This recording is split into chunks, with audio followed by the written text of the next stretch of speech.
Dans les organisations comme en politique, l'empathie délibérée est d'une efficacité avérée contre la haine, une façon intelligente d'éviter de nombreux drames. Mais qu'est-ce que l'empathie ? On peut dire que ce terme désigne notre capacité à ressentir les émotions des autres en faisant bien la différence entre notre point de vue et celui de nos interlocuteurs.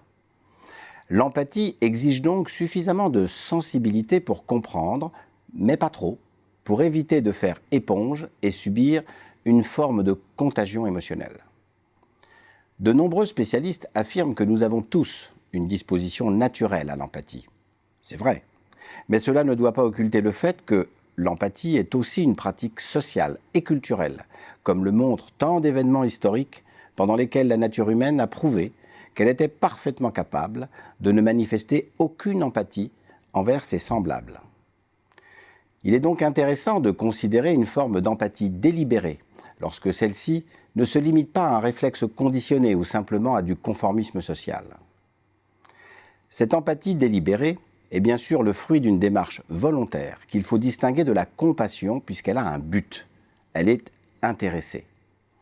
Mais cet intérêt n'exige pas d'apprécier et encore moins d'aimer les protagonistes des situations auxquelles nous sommes confrontés. En fait, l'empathie délibérée permet de s'intéresser aux autres indépendamment de leur apparence, de leur réputation et de ce qu'ils représentent. Elle cherche à comprendre sans s'éprendre. Voici deux exemples qui illustrent l'utilité de cette empathie délibérée. Le premier concerne les interrogatoires de police. En effet, la meilleure façon de ne rien obtenir d'un suspect est de lui manifester de l'antipathie, voire du mépris. Pour obtenir des informations, l'inspecteur doit absolument chercher à créer une relation de confiance. Et pour cela, il doit plutôt s'intéresser à manifester de l'empathie pour l'individu interrogé.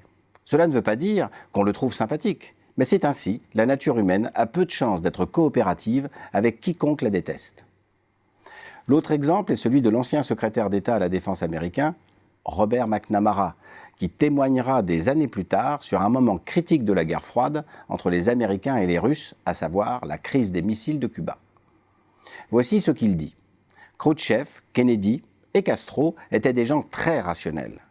Mais c'est un coup de chance qui a permis d'éviter la Troisième Guerre mondiale nucléaire. À ce niveau-là aussi, l'empathie n'exige pas la sympathie.